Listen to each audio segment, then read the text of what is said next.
It's a rainy day in San Francisco. It was super blustery this morning, but it has mellowed out. It's still raining hard, not as windy. So that means I will spend the day snugged up in the park, right by the lake that can't see out my steamed up windows because it's cozy in here. So I got some jackdaw stuff to do online, and then I'm doing Christmas cards.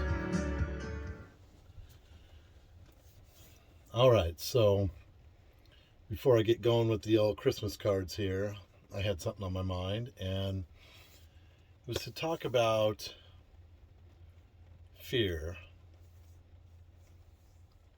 and how you never want fear to be the primary motivation of a decision or a life path you take. At least in my opinion, you never want that. And I'm not talking about a rational fear like, I shouldn't step right to the edge of this crumbly cliff. I'm not talking about logical fears. I'm talking about the kind of fear that grips you when you decide to do something you're passionate about and you don't know how it's going to work out, or you don't see how it can, or everyone around you is telling you it can't and it won't.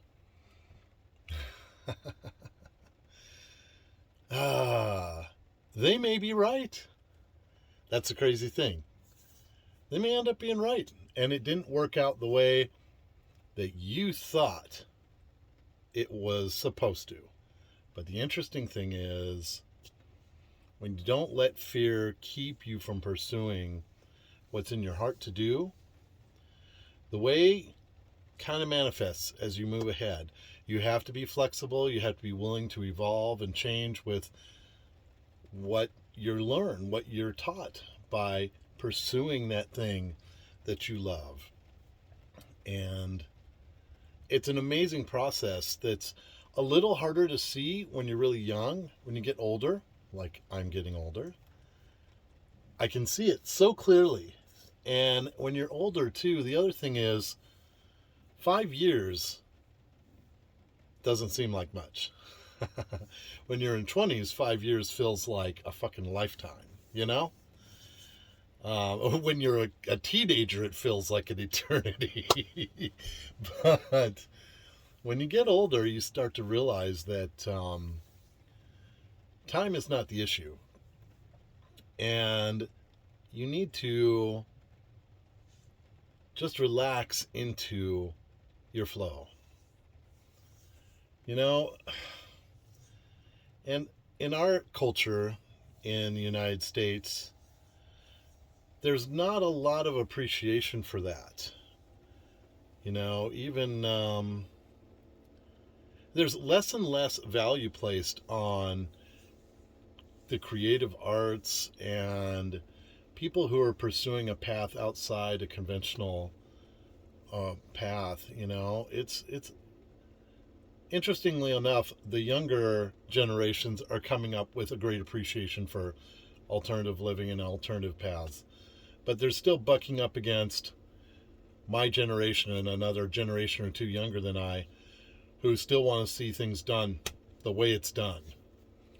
And that's not sustainable. Everything's changing too fast.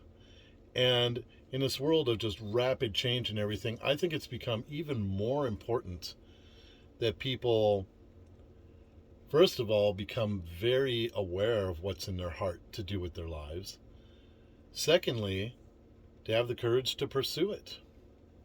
Even if, let's say, you went to school for one thing, and you're even in debt for that thing you studied for, school loans, and you're out now and you're doing the thing, but life's taking you in a different direction with new skills you're learning, etc. You have to be willing to say, hey, everything has brought me to this place. I didn't waste that time. It wasn't a loss. It's what got me here. And let yourself flow in a new direction. Don't be locked. Especially don't be locked because You're afraid of what anybody will think, or you're afraid of maybe the path you're choosing is less conventional, has less of a guarantee financially. Reality is, those guarantees are bullshit anyway. You know, tomorrow something could happen in your life that takes everything away. You know, could be an accident, could be a health issue. There are so many things. Every day you live and your body functions normally and you have food and shelter is a miracle and an achievement. And you have to appreciate that and not let fear grip you and keep you from doing what's in your heart to do. You don't have to abandon everything you've got to pursue what's in your heart. I'm just saying, don't let fear ever be what makes a decision for you. Because it's never going to be what's good for you. You know, it really isn't. If you have a big decision to make and fear is huge around it, you need to talk to the players very frankly and honestly about what you fear. You need to get it out there. You need to look deep inside of yourself, not just react to fear. Listen, fear is a messenger, like any other emotion. It is there to tell you something. So stop and take the time to turn into it, to look into it, to understand why you're getting that message. And then you can make an intelligent decision, not based in fear, but based in your understanding. That's the way to go. So anyway, that was on my heart today. I just wanted to share it with you. And gosh, it's the first day of December. Can hardly believe it. So happy holidays to all my followers and friends. However you celebrate, whatever way you celebrate, I wish you all the very best. Well, the rain has gotten a little lighter. And the wind's not blowing as much. And I wiped the window so we can hopefully get a little view of the lake out there. Nope, camera just wants to focus on those beautiful water droplets. And that's okay. But you can see Golden Gate Park is a beautiful place, and I need to explore it a lot more.